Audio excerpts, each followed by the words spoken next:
Денеска навршуваме 10 години од почетокот на оваа акција.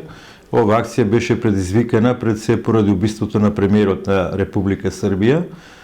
Тоа покажа дека мафијата е многу посилна, односно организираниот криминал е посилен од самата држава. Значи тоа беше пораст на правната држава од страна на организираниот криминал.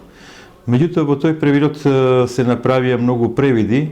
Мислам дека требаше под патронатство на Европската унија да се спроведе акција таква на територија на целиот Балкан, значи сите земји, Македонија, Албанија, Бугарија, Романија, затоа што сите учесници во поблиски, подалечни соработници на Легија кои беа барани по потерници, апсолутно се засолнија токму во овој регион. Во тој период имавме уствари сериозни законски препреки за испорачување на криминалците, кои гледаме во задно време со потпишување на билатерални договори, ќе доведат до побрзо испорачување на ваквите криминалци од другите земји. И тука беше големата грешка што не се направи таа акција за борба против организираниот криминал.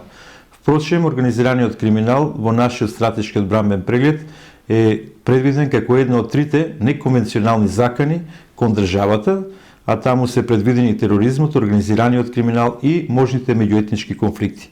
Значи, сепак во овие 10 години од тогаш нааму, значи и во Србија и во Македонија, евидентно е дека обстојува организираниот криминал и чинам дека се поголем замав зема и полека државите правни го губат здивот, односно ја губат борбата со организираниот криминал.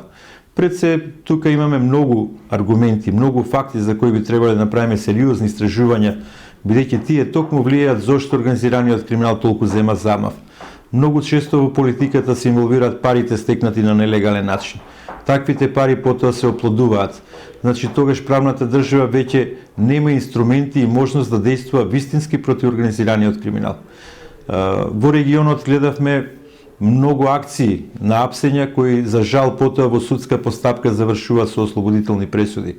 Во конкретниот случај со оваа пресуда што е донесена против Легија, апсолутно во даден момент и даден краток временски период потоа мафијата во Србија беше поразена.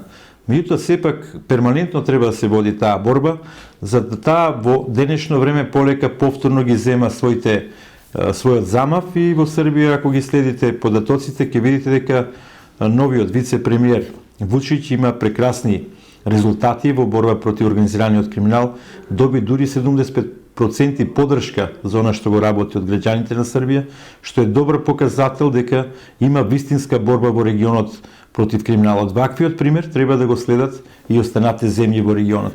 Впрочем, ако ги гледаме сите и демонстрации што се случија, кажам таа Балканска пролет во Софија, во Словенија, значи секаде беше извикувано кратци.